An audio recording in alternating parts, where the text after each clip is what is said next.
The US Navy's aircraft carriers are symbols of American power projection. These 100,000-ton behemoths can carry dozens of aircraft, capable of striking targets hundreds of miles inland. For decades they have operated with relative impunity on the world's oceans. But this dominance is being challenged. China has been steadily developing and deploying new technologies aimed at tracking and targeting these carriers, turning the vast Pacific into a potential high seas battleground. One recent incident highlighted this evolving threat.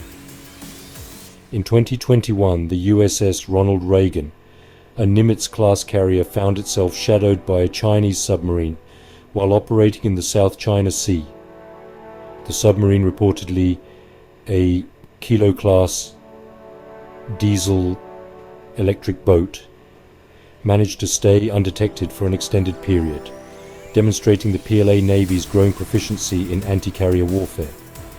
This incident underscored a crucial shift in the balance of power, signaling that America's carriers, once seemingly invulnerable, were now facing a credible threat.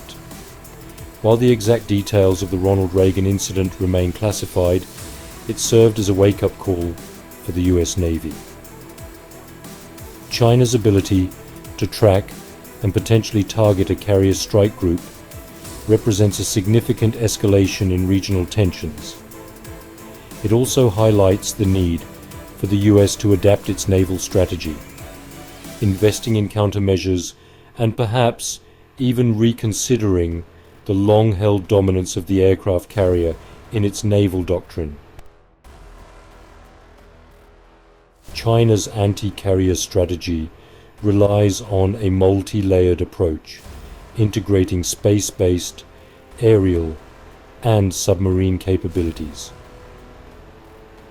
One of the most significant developments is China's expanding network of intelligence-gathering satellites.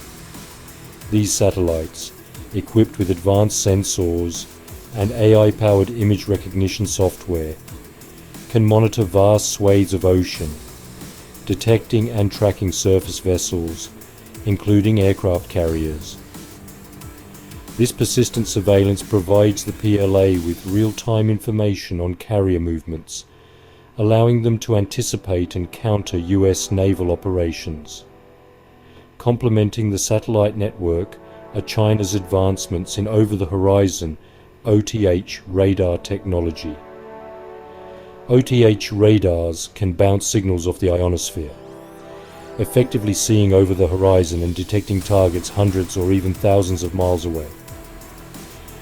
This capability allows China to track carriers even when they are operating beyond the range of conventional radars. The combination of satellite imagery and OTH radar data provides a comprehensive picture of US carrier activity, enabling China to direct its forces more effectively. The underwater domain is another critical area where China is making strides. The PLA Navy has been rapidly expanding its submarine fleet, including the deployment of increasingly sophisticated diesel-electric submarines like the Kilo class. These submarines are relatively inexpensive, quiet, and difficult to detect, making them ideal for anti-carrier operations. Equipped with wake-homing torpedoes and anti-ship missiles, these submarines pose a serious threat to surface vessels, including aircraft carriers.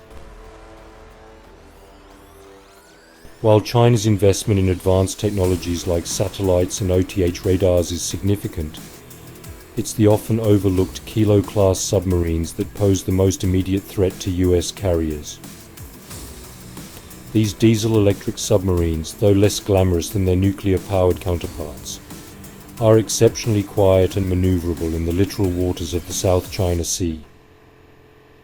Their ability to lie in wait on the seabed virtually undetectable makes them ideal ambush predators. The Kilo-class effectiveness is amplified by the challenging underwater environment of the South China Sea. The region's warm waters, complex currents, and abundant marine life create a noisy acoustic environment, making it difficult for sonar to distinguish between natural sounds and the faint signature of a lurking submarine. This natural camouflage gives the Kilo class a significant tactical advantage, allowing it to close in on a target before launching a surprise attack. The US Navy is well aware of the Kilo class's potency. In recent years, there have been increased efforts to develop and deploy advanced anti-submarine warfare (ASW) technologies, including new sonar systems and unmanned underwater vehicles. However, the cat-and-mouse game between submarine and hunter is constantly evolving. As the US Navy improves its ASW capabilities, China is simultaneously upgrading its submarine fleet, ensuring that the threat remains real and potent. The rise of China's anti-carrier capabilities has sparked a vital debate within the US Navy about the future of naval warfare.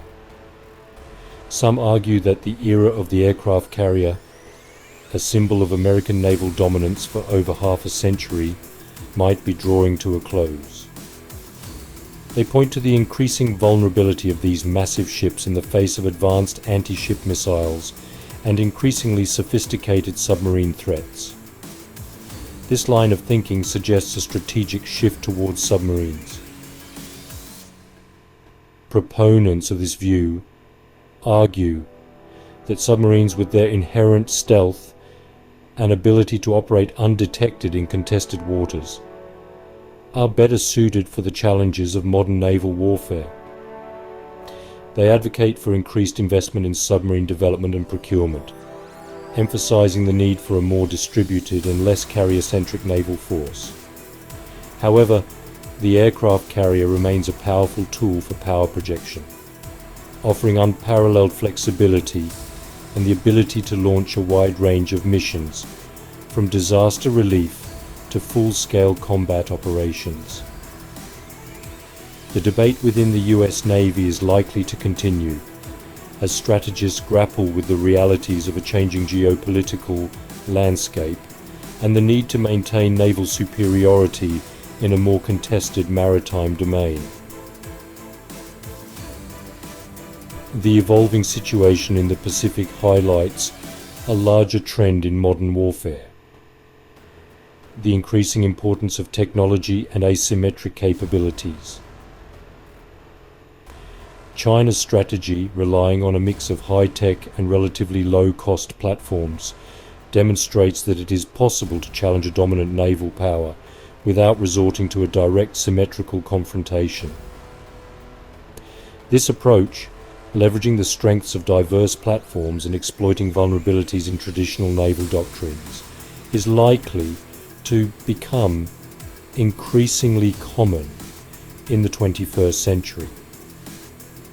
The rise of AI-powered systems, advanced sensors, and autonomous platforms is reshaping the battle space, creating new challenges and opportunities for naval forces worldwide. The US Navy, while still possessing significant technological advantages, must adapt to this changing environment. This adaptation will require not only investing in new technologies, but also rethinking operational doctrines and strategies, preparing for a future where naval supremacy is no longer guaranteed. The era of unchallenged carrier dominance may be fading, giving way to a more complex and multi-dimensional naval battlefield. In this new era, success will depend on the ability to adapt, innovate, and anticipate the evolving threats, ensuring that naval forces can continue to safeguard national interests and maintain stability in a rapidly changing world.